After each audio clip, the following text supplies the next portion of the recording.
चारों तरफ से यज्ञशाला को विध्वंस करने लगे। जहां अग्नि प्रज्वलित थी, शिव पार्षदों का वहां रुद्र रूप तांडव शुरू हुआ।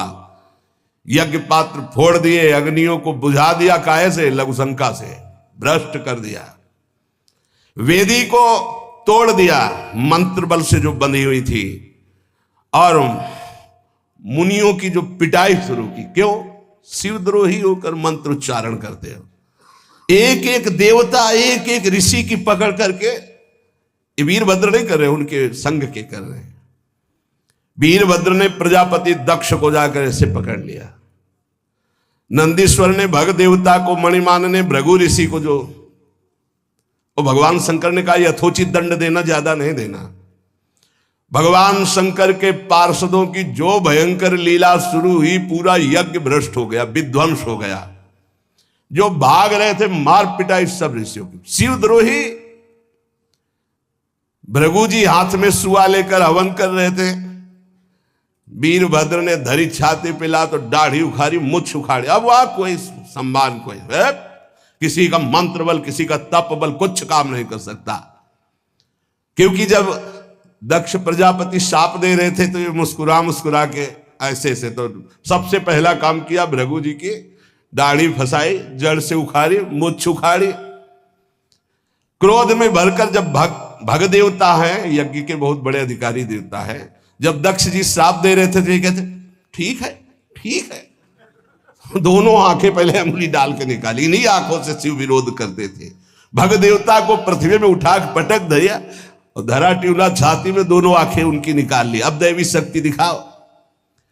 दक्ष देव सभा में जितने जितने सहयोग किए थे, सबको यथोचित दंड मिल रहा है।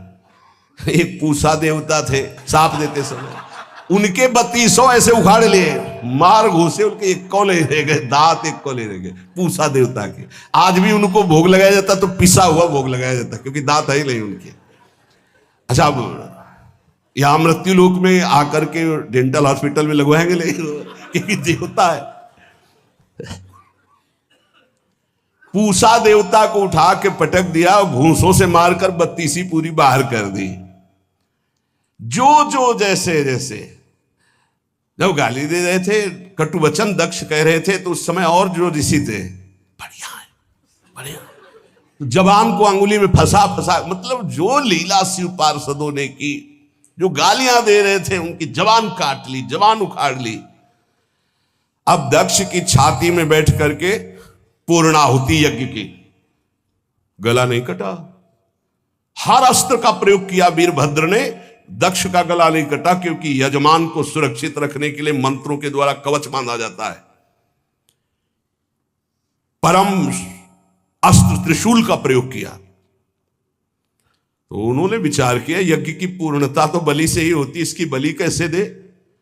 भगवान शिव की कृपा से तत्काल ध्यान आ गया कि सब ऋषियों ने इसको ब्रह्म मंत्र से सुरक्षित रखा है, तो उठा के पटक दिया, हाथ से मरोड़ा। अस्त्र नहीं चलेंगे तो हाथ से नोच लिया खोपड़ी, ऐठ ऐठ करके नोच लिया, और यज्ञ कुंड में स्वाहा।